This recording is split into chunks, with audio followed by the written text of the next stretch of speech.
Hi friends, this is Ashwini Kumar Awasthi, you watching my YouTube channel Ashwini Awasthi.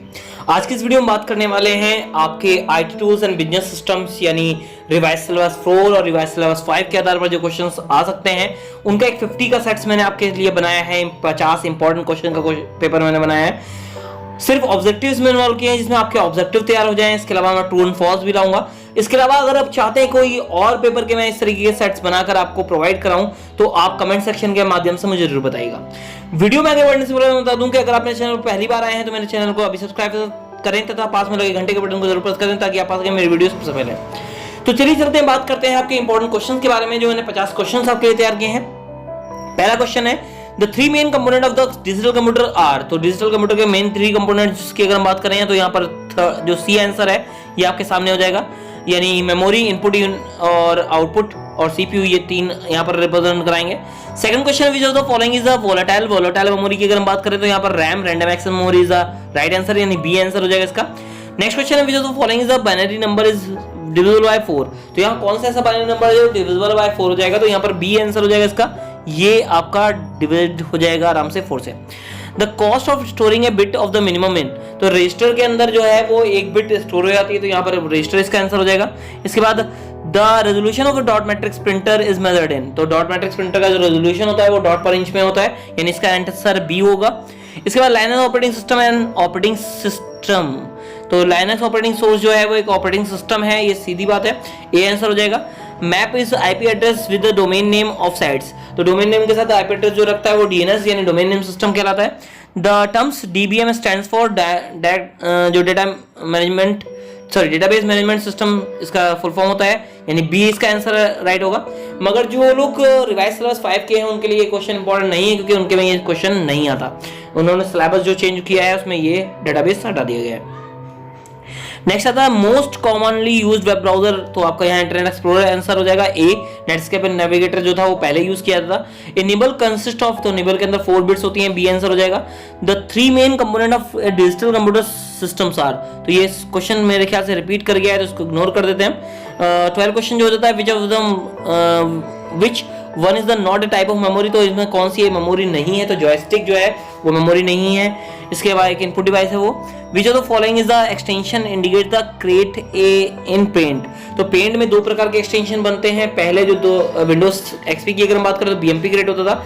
आज के time में 7 की अगर हम बात करते हैं तो 7 पे बीएमपी की जगह डॉट जो पीएनजी होता है वो बनता है। बीएमपी का फुल फॉर्म बिटमैप पिक्चर होता है और पीएनजी का full form portable network graphics होता है। इसके बाद नीचे जो आता है 14 to perform additional of the cells. तो अगर हम एडिशन करना चाहते हैं इनका तो इसका राइट आंसर डी हो जाएगा। सम फंक्शन में D1 colon B8 colon B11 answer हो जाएगा। 15 के लिए विच of the following correct hexadecimal representation. Hexadecimal representation के लिए ये चीज ध्यान रखिएगा कि अगर आपको ये चीज आती है तो बढ़िया है, अगर नहीं आती तो मैं सिंपल शब्दों में आपको क्लियर कर देता हूँ। यहाँ पर सिंपली अगर देखा जाए हेक्साडेसिमल में कन्वर्ट करने की बात की गई तो हेक्सा में 4 के पेयर बनाने हैं, यानी ये जो डिजिट है इनमें हमें 4 के पेयर बनाने हैं। ये 4 का बनेगा, फिर इसका 4 का बनेगा, फिर इसके बाद इसका 4 का बनेगा और लास्ट 1 बचेगा। तो यहाँ पर अगर हम इस तरीके से बात करते हैं तो यहाँ पर जो पेयरिंग बनेगी वो 4 की पेयरिंग बनती है हेक्साडेसिमल में। अगर इसी प्रकार अगर आप ऑक्टल की बात करते हो तो 3 की पेयरिंग बनेगी और अगर डेसिमल की बात करते हो तो वहाँ कोई पेयरिंग कैरेट नहीं की जाती। अगर आप चाहते हैं इसकी पूरी इन्फॉर्मेशन लेना तो आप मुझे कमेंट सेक्शन में बताइएगा, मैं कन्वर्जन पर एक वीडियो बनाऊंगा और उसमें सारे कन्वर्जन आपको क्लैरिफाई करूंगा। ठीक है, चलते हैं अगले क्वेश्चन पे। Which one is the invalid size of cache memory. Cache memory का इनवैलिड साइज कौन सा है, तो 3072 जो है वो इनवैलिड साइज है क्योंकि 2 के मल्टीपल्स में नहीं आता है। इसके बाद नेक्स्ट जो आता है answer which of the characters encoding character. तो ये चीज ध्यान रखिएगा, बी आंसर होगा। American standard code for information interchange, ये आपका एक यूनिक नंबर आइडेंटिफाई कराता है हर करेक्टर को। इसके बाद which is the incorrect statement of MS word. तो एमएस वर्ड का इनकरेक्ट स्टेटमेंट जो है वो पहला होगा क्योंकि एनुअल रिपोर्ट्स क्रिएट नहीं की जाती हैं आपके एमएस वर्ड के द्वारा। इसके बाद फुल फॉर्म ऑफ एमबीआर का आपको पता है master boot record full form होता है, तो इसका आंसर सी हो जाएगा, master boot record. A bite consist of, तो आपको पता है 8 बिट्स कंसिस्ट करता है एक byte. Binary number equivalent to, ये चीज देने के यहाँ पे 53.625 जो क्वेरी दे रखी है, एक डेसिमल नंबर दे रखा है। और यहाँ पर ये चीज ध्यान रखिएगा कि यहाँ कैलकुलेशन करने के लिए ये अगर आपको डेसिमल वाला आता है तो बेटर है, नहीं आता है तो मुझे कमेंट सेक्शन के माध्यम से बताइएगा, मैं इसकी पूरी क्लैरिफिकेशन करूंगा। फिलहाल मैं अभी बताता हूँ, यहाँ पर जो पेयरिंग जो आपको एक इंटीजर दिया गया है इसका कैलकुलेशन अलग होता है और डेसिमल के बाद वाला कैलकुलेशन अलग होता है। डेसिमल के बाद वाले की जो वैल्यू होती है यानी 0.625 जो है वो लगातार 2 से मल्टीप्लाई किया जाएगा जब तक कि उसको इंटीजर प्राप्त नहीं हो जाता है। ठीक है, तो इसका सोल्यूशन मैं बता दूंगा आपको कि किस तरीके से किया जाता है। अगर आपको रिक्वायर्ड है, आपको नहीं आते हैं डेसिमल कन्वर्ट करना, तो आप मुझे कमेंट सेक्शन के माध्यम से बताइएगा। इसके बाद नेक्स्ट आता है fat stands for file allocation table, answer A हो जाएगा इसका। सॉरी, पहले मैंने 21 का आंसर नहीं बताया, 21 का आंसर भी ए ही होगा। यहाँ पर जो इसका 0.2625 है उसका 101 आता है कन्वर्जन करने के बाद, जब हम लगातार मल्टीपल करते हैं 2 से। इसके बाद नेक्स्ट आता है फैट्स में फाइल एलोकेशन टेबल हो जाएगा। इसके बाद अगर हम आगे बढ़ते हैं तो नेक्स्ट 23 क्वेश्चन आता है, ऑपरेटिंग ऑफ द फाइल और folder is required to move location और अ फाइल फोल्डर। तो cut followed by paste use किया जाता है अगर हम किसी फाइल को मूव कराना है एक जगह से दूसरी जगह पे। टू गेट हेल्प के लिए अगर आप यूज करते हो तो F1 की होती है, हेल्प की शॉर्ट की।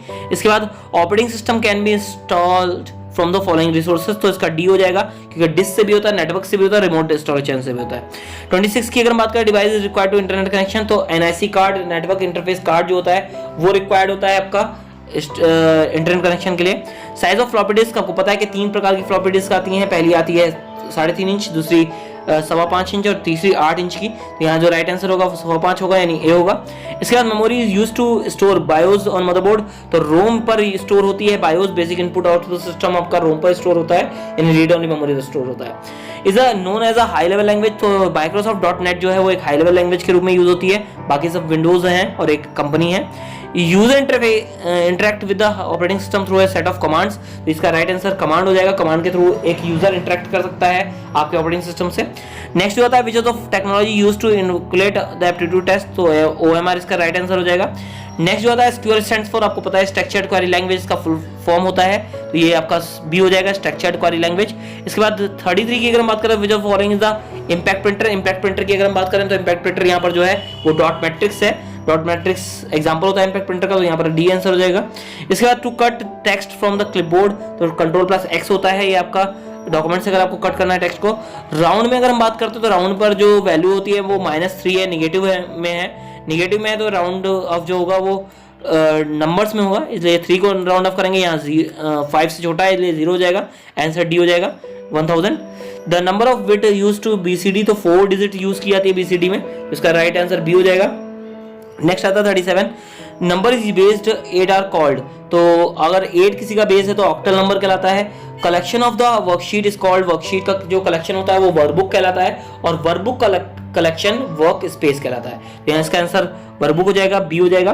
द बाई नंबर 1110 इज इक्वल टू, यहाँ पर इसका आंसर 14 हो जाएगा, क्योंकि अगर हम यहाँ पर देखते हैं तो इसका 0 हो जाएगा, इसका 2 लिया जाएगा, इसका 4 लिया जाएगा और इसका आपका 8 लिया जाएगा, तो 8 4 और +2, 8 + 4 हो जाता है आपका 12, 12 + 2 14 हो जाता है। Which of the following is used to create newspaper style columns, तो यहाँ फॉर्मेट में कॉलम ऑप्शन होता है, उसके थ्रू आप ये काम कर सकते हैं, आप न्यूज़पेपर के स्टाइल में इसको लिख सकते हैं। To change the cell reference, अगर हमें एब्सोल्यूट सेल रेफरेंस में इस सेल रेफरेंस को चेंज करना है तो डॉलर लगेगा बीच में, तो इसका राइट आंसर बी हो जाएगा। इसका which output device used to for translating information computer to telegraph from the, तो प्लॉटर होता है वो एक आउटपुट डिवाइस के रूप में ट्रांसलेट होता है पिक्चरियल मोटरियल में। इसके बाद नेक्स्ट आता है decimal equivalent to the binary, अगर हम इस बाइनरी को कन्वर्ट करना चाहते हैं डेसिमल में तो 1 आ जाएगा, ये 1 हो जाएगा, ये 2 हो जाएगा, 3 हो गया, 3 के बाद ये 8 हो जाएगा, 8 3 11 हो जाएगा, 11 + 16 हो जाएगा 27, राइट आंसर सी हो जाएगा इसका। इसका which of software use to translate students, तो यहाँ पर स्टूडेंट को पढ़ाने के लिए कौन सा बेटर होता है, तो पावर पॉइंट इसका आंसर राइट आंसर हो जाएगा। इसके बाद नेक्स्ट अगर हम बात करते हैं an optical input device that interrupts pencil marks on the paper media, तो यहाँ पर अगर हम बात करते हैं तो ये आपका आएगा OMR इसका भी राइट आंसर हो जाएगा। 46 की अगर हम बात करते हैं तो 46 में आता है numbers in base 16 are called as, तो नंबर जिसका 16 बेस होता है वो क्या कहलाता है, वो आपका एक हेक्साडेसिमल कहलाता है, इसका आंसर बी हो जाएगा। In the single byte how many bits will be there, अगर एक सिंगल बाइट की बात करें तो उसमें कितनी बिट्स होती हैं, तो सिंगल बाइट में आपकी 8 बिट्स होती हैं, नहीं आंसर 8 का 47 का ए हो जाएगा। USB का आपको फुल फॉर्म पता ही होगा, यूनिवर्सल सीरियल बस कहलाता है, यानी इसका राइट आंसर बी होगा। इसके बाद एक keyboard is the kind of device, keyboard कौन सी डिवाइस है, तो यहाँ पर कीबोर्ड जो है एक इनपुट डिवाइस है, इसका आंसर सी हो जाएगा, 49 का आंसर सी होगा। Which of the following refers to the fastest, biggest and most expensive computer. तो सुपर कंप्यूटर जो होते हैं वो आपके सबसे एक्सपेंसिव कंप्यूटर कहलाते हैं। उसका राइट आंसर जो होगा वो सुपर कंप्यूटर कहलाएगा। तो ये थे सारे क्वेश्चंस जो आपको मैंने बताए। इसके अलावा ये चीज़ ध्यान रखिएगा कि अगर आपको ये वीडियो अच्छी लगी है तो अभी व्हाट्सअप और फेसबुक के माध्यम से अपने फ्रेंड्स को शेयर कर दीजिए, और अगर अभी तक आपने मेरे चैनल को सब्सक्राइब नहीं किया है तो सब्सक्राइब करें तथा पास में लगे घंटे बटन को जरूर प्रेस कर दें ताकि आप पास के मेरी वीडियो सबसे पहले। और लाइक करना मत भूलिएगा क्योंकि आपकी लाइक ही हमें सपोर्ट करती है और हमें अच्छा लगता है जब आप लोग लाइक करते हैं। एट लास्ट मैं ये कहना चाहूँगा, thanks for watching my video. Thank you.